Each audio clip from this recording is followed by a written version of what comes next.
The Queensland Treasurer will hand down the Labor government state budget this afternoon. It's been framed as a major pitch to voters ahead of the Queensland election in October. Several pre-budget cost of living measures have already been announced, but there is still plenty more to be revealed. Joining me now is the Business Chamber of Queensland CEO Heidi Cooper. Heidi, are you worried about these massive spending measures? Will they be inflationary?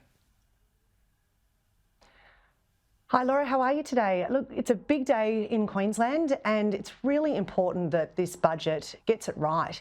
We know that there's a cost of living crisis. We know that there needs to be cost of living measures. But what we're really looking for is some long-term measures to really support the economy and businesses in Queensland. And at this point in time, we're not hearing this. So we're really looking to what we're going to hear over the next couple of hours and what we're going to see when the budget's being handed down, because short-term measures are not going to solve some of the significant issues that the Queensland business community is experiencing at this point in time. So what's on your wish list then? We must see driving down of costs. We are at historic highs in the Queensland business community. We haven't seen conditions like this for a long time. We've got to see some of those operating costs coming down. That's around energy, it's around insurance, it's around wages. We also know that there's an incredibly tight labour market that's being experienced by all businesses, but there's also a restrictive workforce environment, which means it's really hard for businesses to run their business. On top of that, we're seeing compounding pressure from a regulatory perspective. It's really hard to do business right now, and that's putting additional pressure on businesses. And what we really want to see is a long-term plan. We don't want to just see short-term measures. It's critical that we see a long-term plan to make sure that Queensland is a great place to do business.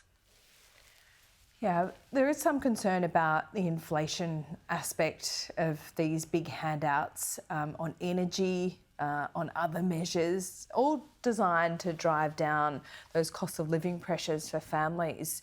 I guess this would be more money for people to spend on businesses under your umbrella. So where do you come at those cash handouts? We don't want to see any measures that are inflationary. We know that inflationary pressure is one of these significant issues that's impacting on business at this point in time. It's really important that any decisions that are being made from a budgetary perspective keeps front of mind inflation and ensuring that we don't continue to see increased costs.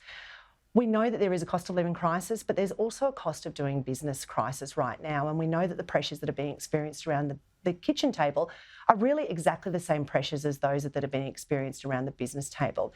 Yeah. What we're hearing so far is that we're not seeing what we would like to be seeing around really driving down those costs for the business community. But what's really important, Laura, is that there needs to be more long-term measures. We can't just have short-term relief. We need to see long-term. And now an example of that is energy. Whilst it's beneficial to see some relief around energy bills, what the business community is really looking for is what's that long-term plan. We hear from our business community that it's not small increases that they're experiencing. We're hearing double-digit figures, tens of thousands of dollars that are going directly onto the bottom line. So the business community wants to know, well, what's that long-term plan? And that's just really one of the examples, just one example of input costs that we're seeing that are at historic highs. Well, good luck getting a long-term plan 5 months from an election, but we will see what other details we get from this budget today. Heidi, thanks so much for your time. Thank you for having me.